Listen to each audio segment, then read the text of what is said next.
1 सितंबर 2024 को भारत के न्यायिक इतिहास में एक महत्वपूर्ण अध्याय जुड़ा जब राष्ट्रपति द्रौपदी मुर्मू ने नई दिल्ली में भारत मंडपम में आयोजित एक भव्य समारोह के दौरान सुप्रीम कोर्ट के नए ध्वज और प्रतीक चिन्ह का अनावरण किया। इस कार्यक्रम में सुप्रीम कोर्ट के मुख्य न्यायाधीश CJI DY चंद्रचूड़ सहित कई उच्च न्यायालयों के न्यायाधीश और विधि विशेषज्ञ उपस्थित थे।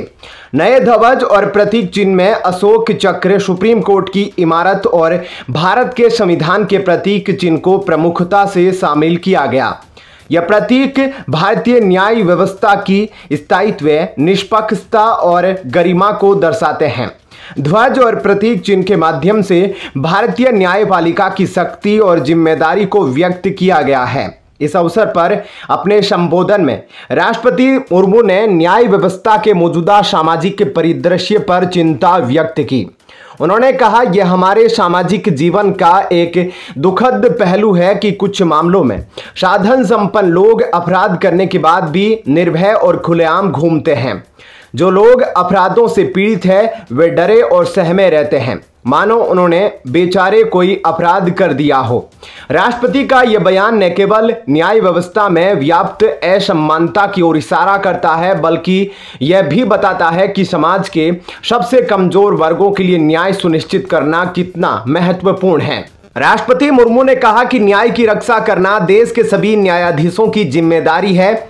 उन्होंने कहा कि अदालती माहौल में आम लोगों का तनाव का स्तर बढ़ जाता है। उन्होंने इस विषय पर अध्ययन का भी सुझाव दिया है।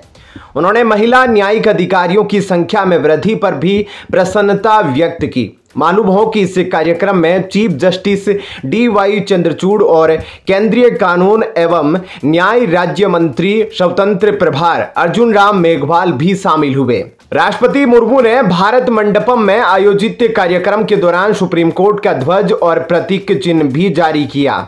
द्रौपदी मुर्मू ने कहा, मुझे बताया गया है कि हाल ही के वर्षों में जनपद स्तर पर न्यायपालिका के बुनियादी ढांचे, सुविधाओं, प्रशिक्षण और जनशक्ति की उपलब्धता में सुधार हुआ है, लेकिन इन सभी क्षेत्रों में अभी और भी बहुत कुछ किया जाना बाकी है। मेरा विश्वास है कि सुधार के सभी आयामों में तेजी से प्रगति होनी चाहिए। मुझे यह जानकर खुशी हुई कि हाल ही के वर्षों में चयन समितियों में महिलाओं की संख्या में वृद्धि हुई है। इस वृद्धि के कारण कई राज्यों में चयन समितियों में महिलाओं की संख्या में 50% की वृद्धि हुई है। राष्ट्रपति ने कहा कि हमारी न्यायपालिका के सामने कई चुनौतियां हैं, जिनके लिए सभी हितधारकों को मिलकर प्रयास करने होंगे। उदाहरण के लिए साक्ष्य और गवाहों से संबंधित मुद्दों को न्यायपालिका, सरकार और पुलिस प्रशासन की ओर से मिलकर सुलझाया जाना चाहिए।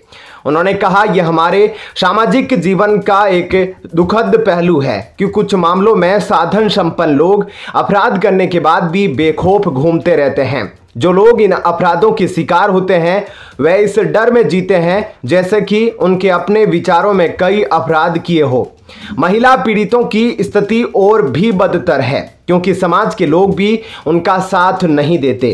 फिलहाल इस खबर में इतना ही। आगे की अपडेट के लिए बने रहिए लाइव टीवी न्यूज के साथ। धन्यवाद। जय हिंद।